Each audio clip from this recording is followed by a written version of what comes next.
Ceasefire के बाद Iran ने कर दी मिसाइलों की बौछार, भड़क गया इजरायल और ईरान के बीच सीज़फायर को अभी कुछ घंटे ही हुए हैं। इस बीच ईरान ने एक बार फिर इजरायल पर मिसाइलें दाग दी हैं। ईरान की ओर से किए गए हमलों के बाद इजरायल में सायरन की आवाजें सुनी गई हैं। इजरायल ने कहा है कि मंगलवार को संघर्ष विराम शुरू होने के 2.5 घंटे बाद ईरान की ओर से मिसाइल हमले किए गए हैं। हमलों के कारण पूरे उत्तर इजरायल में सायरन की आवाज सुनी गई है।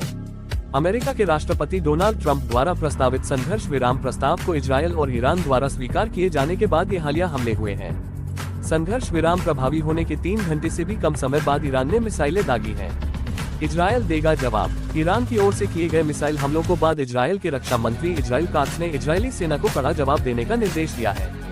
कात्स ने कहा कि संघर्ष विराम के प्रभावी होने के बाद मिसाइल हमले करके ईरान ने इसका पूरी तरह से उल्लंघन किया है। कात्स ने कहा कि उन्होंने इजरायल की सेना को ईरान के अर्धसैनिक बलों और सरकारी प्रतिष्ठानों पर निशाना बनाकर हमले शुरू करने का निर्देश दिया है। इजरायल और ईरान ने स्वीकार किया है संघर्ष विराम का प्रस्ताव। बता दें कि अमेरिकी राष्ट्रपति डोनाल्ड ट्रंप ने इजरायल और ईरान के बीच 12 दिन से जारी युद्ध को खत्म करने के लिए संघर्ष विराम का प्रस्ताव दिया था, जिसे दोनों देशों ने स्वीकार कर लिया है। ईरान के परमाणु कार्यक्रमों को खत्म करने के इरादे से इजरायल के हमले और उसके 3 परमाणु केंद्रों पर अमेरिका के हमले के बाद ईरान ने जवाबी मिसाइल हमले किए थे। जाने इजरायल ने क्या कहा था। इससे पहले इजरायल मीडिया की रिपोर्ट के अनुसार यह कहा गया था कि इजरायल स्थानीय समयानुसार शाम 7 बजे तक युद्ध विराम का परीक्षण करेगा।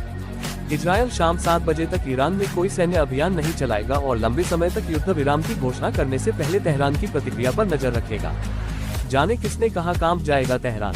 ईरान के मिसाइल हमलों के बाद इजरायल के वित्त मंत्री बेजालेल स्मोट्रिच ने सख्त तेवर दिखाए हैं। बेजालेल ने कहा है कि इजरायली सेना के जवाबी हमलों से तेहरान कांप जाएगा।